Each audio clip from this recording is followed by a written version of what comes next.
राजस्थान सरकार में संतुष्ट कौन है ये अब तक पता नहीं चला है। ना आम नागरिक संतुष्ट है और ना ही विधायक मंत्री। इस समय हमारे साथ भरतपुर नगर से विधायक वाजिब अली जी मौजूद हैं। सर, बात चर्चा चल रही है, राजस्थान में चुनावी छाल है और अब आपने इस्तीफे की पेश करने जा रहे हो। पहली बात तो कोई असंतुष्ट नहीं है। बात इस्तीफे की तो मेरा वादा था मदरसा पैरा टीचर और राजीव गांधी शिक्षा कर्मियों से कि आपका काम होगा। वो सरकार पॉजिटिव थी, पॉजिटिव है। और वादा ये था कि उन्हें यकीन दिलाने के लिए हमने ये भी कहा कि अगर आपका काम नहीं होता चाहे हमें इस्तीफा भी क्यों ना देना पड़े, हम आपका काम करवाएंगे।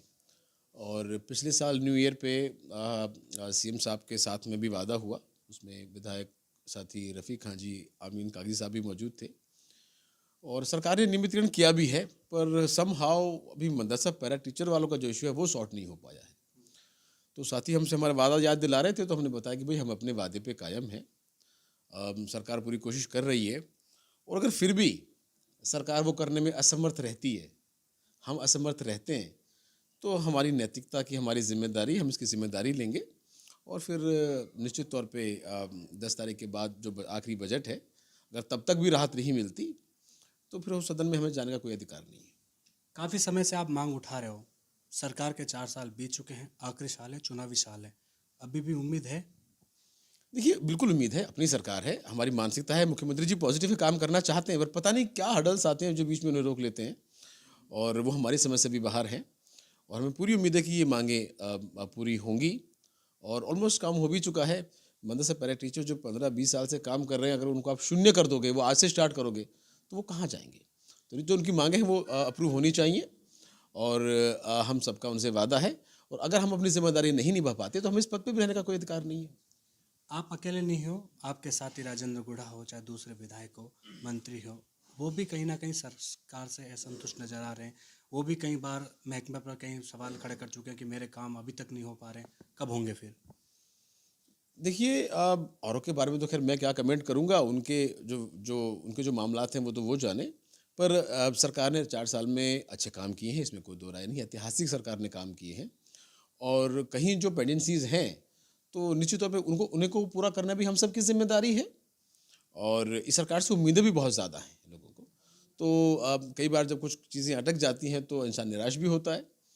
लेकिन ओवरऑल मैं ये कहना चाहूँगा, सरकार ने अच्छा काम किया है।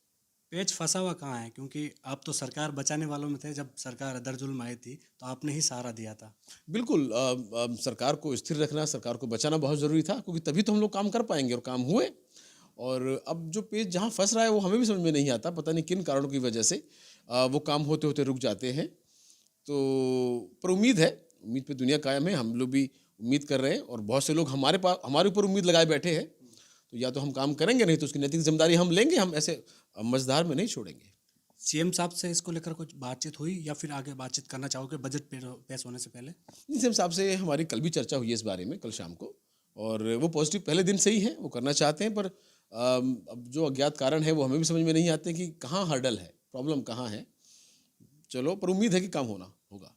पॉजिटिव है, लेकिन पॉजिटिव जब मानेसर कांड हुआ था, उसके बाद जब सीएम से आपकी मुलाकात हुई थी, तब सीएम ने आपको ये भी कहा था कि आप पुत्र के समान हो उनके और जल्दी मिठाई खिलाऊंगा। आपको एक नियुक्ति देकर, राज्य मंत्री का दर्जा देकर आप तक सीमित रख दिया। लेकिन राज्य मंत्री का दर्जा होने के बाद, बोर्ड के आप चेयरमैन होने के बाद भी आपके कई और भी काम में जो अटके पड़े हैं, जिसको लेकर आप पहले भी सवाल खड़े करते आए हो, फिर भी सरकार के साथ आप जमे हुए अभी भी। देखिए, पहली बात तो ये कि कोई मिठाई खिलाने वाली ऐसी कोई बात नहीं थी। और मुख्यमंत्री जी ने सभी को विश्वास दिया था कि हम सबके अभिभावक हैं, हमारे बड़े हैं, हमारे प्रदेश के नेता हैं, हमारे दल के अध्यक्ष हैं सरकार में। तो सबका ध्यान रखते हैं।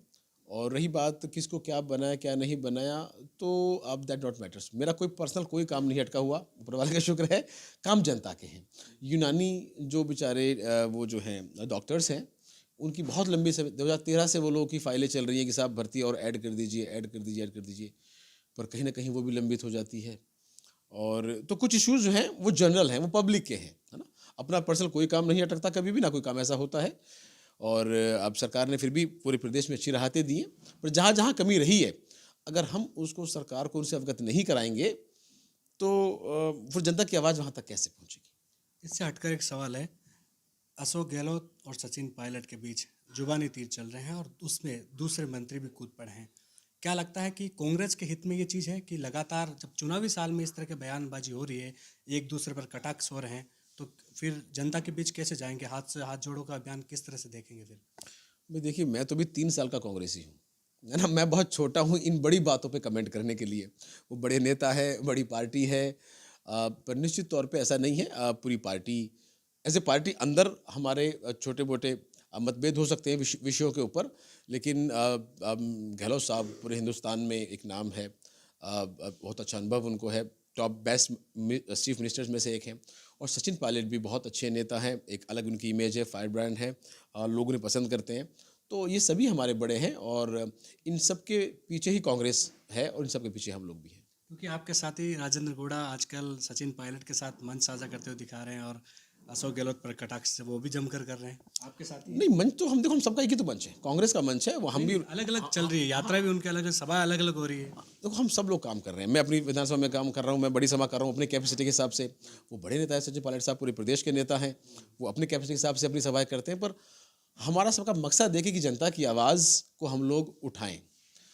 सरकार की आवाज़ अलग हो सकती है कभी कभी, बात सरकार की खिलाफत की नहीं है, क्योंकि हमें जनता ने हमें सरकार में बिठाया है।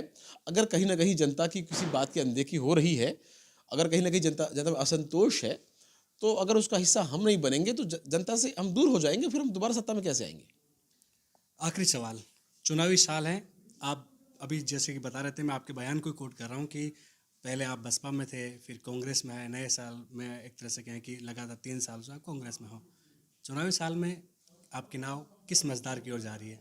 अब कांग्रेस में है, अब इससे आगे और कहाँ जाएंगे, क्योंकि हम बीजेपी के खिलाफ चुनाव लड़े हैं।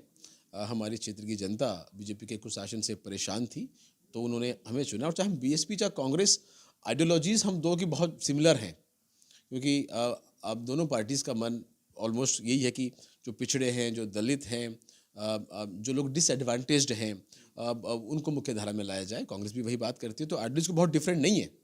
और अब हम कांग्रेस में हैं क्योंकि क्षेत्र के हिसाब से, इलाके के हिसाब से, विकास के हिसाब से ये पार्टी के साथ जुड़कर ही हम आगे काम कर सकते हैं। हमने काम किए हैं, मजबूत काम किए हैं, तो मुझे लगता है कि जनता इन सब का ड्यू हमें वापस करेगी और कांग्रेस पार्टी इस बार 100% रिपीट करेगी।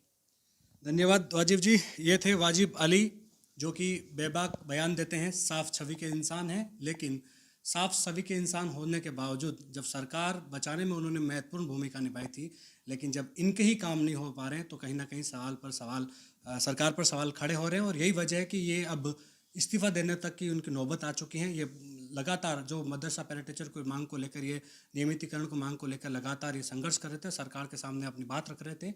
लेकिन अब इन्होंने अल्टीमेटम दिया है कि यदि 10 तारीख तक बजट पेश होने तक उनकी मांगें नहीं मानी गई तो वो इस्तीफा तक दे सकते हैं। कैमरा सहयोगी राकेश के साथ विशाल शर्मा, जयपुर।